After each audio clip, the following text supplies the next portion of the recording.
Hello and welcome to Fully Charged. Today we are about half an hour away from Paris at Group Renault's Techno Centre. This is a huge complex that employs some 20,000 people, but crucially we're here for that thing here. No, not the plants, the car. This is a concept that Renault have unveiled that explores the design and vision of a fully autonomous, multi-purpose vehicle that you don't own. You hail it, you use it, and it will go away when you've finished using it. And it has this amazing mouth.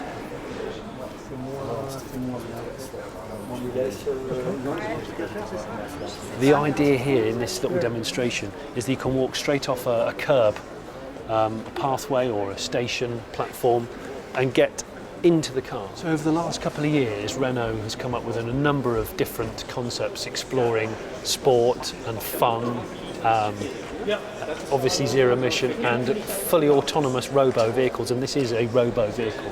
But interestingly, they've just admitted, Group Renault, that they are going to commit by 2022 to a fully autonomous robo vehicle that you don't own, they own, and they will maintain it and they will clean it and they will make sure that there is the infrastructure via your smartphone, presumably, where you can hail it, you can get rid of it, you can book exactly what seat you want to sit on it. So if you imagine this as a kind of super cool minibus that you control with your phone, that's kind of how I'm seeing it right now. But this is not a conventional car. It's not even being referred to as a car. It's like a transportation module. The doors don't open. These are huge windows. That's the door. The entire front of the car lifts up as a mouth, you know, like a car ferry.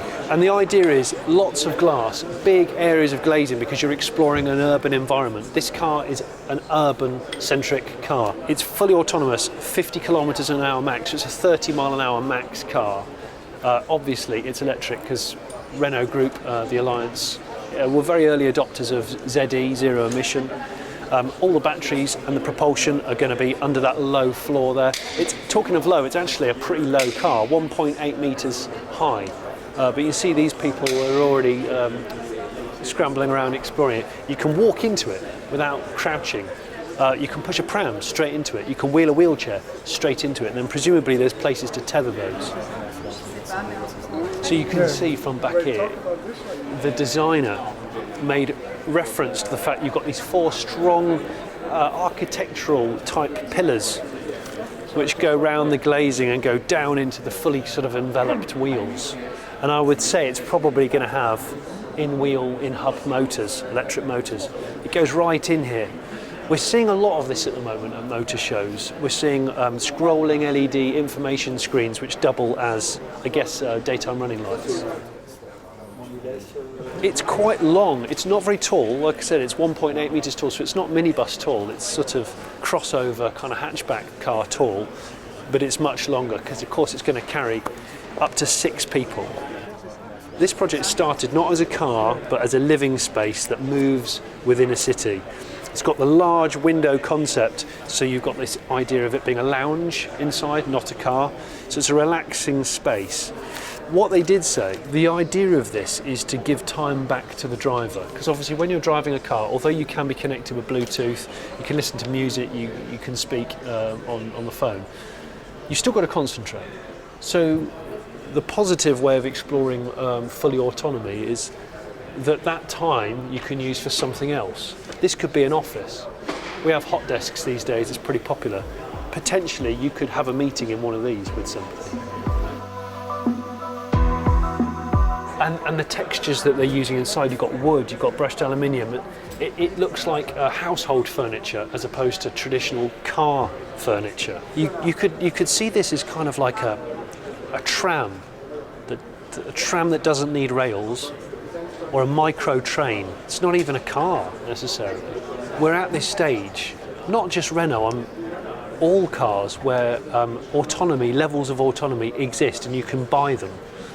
But the law of the road, the highway code, has to change, and they're trying to work out the rules as we speak, because until we know those rules of the highway code and what will be classed as legal and not legal, these can't be put out on the road yet. But isn't it weird? The whole side of the car is transparent all the way down, so you'll see people's backsides on seats. So if you've got a builder's bug You're going to be driving around with it on full view. You can sort of forget the wheels because concept cars always have unrealistic wheels and tyre combinations. But you imagine if this was a smaller wheel with a conventional tyre, albeit a different coloured tyre, you could see that being a realistic prospect, as long as it can get over speed ramps and that kind of thing. If Renault are saying by 2022 they're going to have all models that are either fully electrified or partially electrified, and autonomy is going to be in full swing, they're going at it headlong, but they're saying we invested early in EV technology and we know that people, young people, are not wanting to own cars anymore, but they want to use cars, they want to get places, but they're not that bothered about owning. This takes out that idea. Also, people are living longer, and because people are living longer, that means they still want to maintain some of their independence and mobility. But if they're too old to actually get behind the wheel and drive, this could be your home help. This could turn up outside your doorstep, and all you've got to do is get from your doorstep into the car, and you can go places. And a lot of older people have really embraced the idea of a tablet and a smartphone. So what are you going to hail it with? How are you going to control where you go and pay for it? Via your smartphone or your tablet. So this is going to be for older, more infirm people, much younger people, and wheelchair users. What's cool about that is once you're in there, it could turn out to be quite a weird kind of social club. Because really young people don't spend as much time with older people as they should. So in my head, I'm thinking it could end up being quite a cool social club. This is cool. So I am now walking into a car. This is a car door. So you walk in, the entire roof, 3/4 of the roof hinges up on these big cantilever hinges. You can see there's coat hooks, places to stow luggage because there's no conventional boot or bonnet. All the propulsion is under here, batteries, motors. Oh look, you've got induction charging here for your phone, so you go in, you put your phone on here, you've got to hope that no one will nick it while you're not looking. You want this to be a relaxing lounge type experience. So if you and I came and sat in it now, we knew where we were going because we've already told it where we're going. This thing shuts down, maybe there's someone else out there, and we can just have a chat like you would on the London Underground or like you would in a taxi. The difference is nobody's controlling this. It's using radar and it's using all the other tech that it's got on board. You could sit here, or you could sit here, or you could sit here. Oh, that's nice. That's probably my favourite spot so far. Or you could sit here. Quite like this corner. I tend to favour the left, I'm left-handed, probably prefer this angle. Or you could sit here. You're getting the idea, aren't you?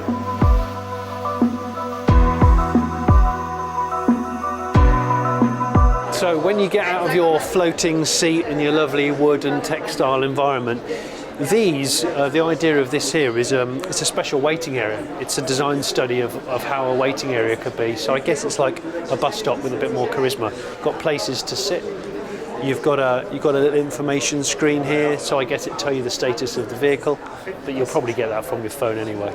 And maybe they're promising to plant more trees. I don't know, bit of offsetting. I know it's a zero emission car, but obviously you've got to actually build it. So the bottom jaw goes up first, and then the top jaw comes down. Is that like a whale? Those whales that go along and just feed off like mountains of plankton. But the front looks really similar to the back. In fact, maybe it could drive in both directions. I guess this is bridging the gap between trains, buses and trams and cars, personal owned cars and taxis. This is another thing in between all of that. Group Renault, when they just did their presentation just then, they said they were the first to believe in mass market EVs, and they feel really strongly about this. So they've said more than 500,000 EVs have sold now globally through the alliance. Remember, the alliance is Renault, Nissan and also Mitsubishi. So the fact that they were the first to believe in it, they feel like they've got to push forward with electric car and van technology. And now, of course, autonomous electric vehicles, which is what this is. And they've invested, or they are investing, 18 billion, I believe, in autonomous and connected driving between now and 2022. Don't know whether to be excited or a little bit scared of how this stuff is developing. But I could actually see this roaming around New York or Shanghai or London or Tokyo, and it being embraced by people that aren't so traditional. I'm just going to have a quick shizzle at these touchscreens. So the idea is, like I said before, this is your sort of next generation bus stop. You know it's going to arrive here, and there'll be many of these. There might be some plants, who cares, but it'll be a relaxing place. Here it says, there's the car. To go there and there and there, it gives you a distance. It says whether you want to share the car or whether you don't, and where do you want to go. So I can go, where do you want to go? Let's go to the Hotel de Ville. Where's that? Okay, it will give you an option of women only, fast, a tour of the city en route.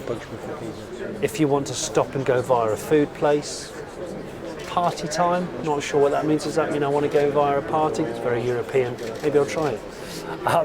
There's shops, so it's giving you these options. So when you hail it, do you want to hail it with a gang of people? Do you care if you share it with somebody that you don't know?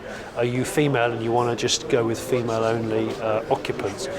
Do you want to go via a scenic route because you've not been to the city before? Loads of different options, and this is the sort of thing that you can have on there, maybe at the stop, or you've already downloaded the app, you can already control it in your pocket.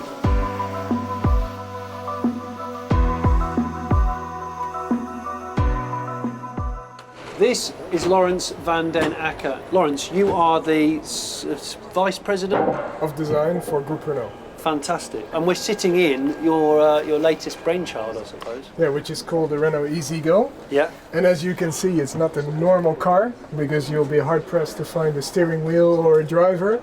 This is what we call a mobility service. It's a robo-vehicle, and it's the first try to imagine what would urban mobility in the future in a smart city look like.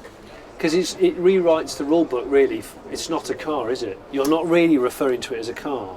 Well, we love to think of it as a car because we try to make it as attractive as a car. But of course, it's in principle for people who want to look for quick transport, 10-15 minutes to zip through the city, yeah. Be transported in a humane way, elegant, comfortable, efficient, yeah. Clean, of course, yeah. Connected. You know all the buzzwords that we have been using. I saw the presentation. Yeah, and this one hits them all. Yeah. But it's also a fun exercise for us as designers to imagine what this thing could look like, and also could it be desirable? Could it give you an experience that goes beyond being shuttled around in public transport? Yeah. And so we have been more ambitious than that, and we've been trying to make this vehicle look iconic, yeah. Because we think that this type of vehicle could become the business card of a city. You know, how does yeah. the city want to be viewed?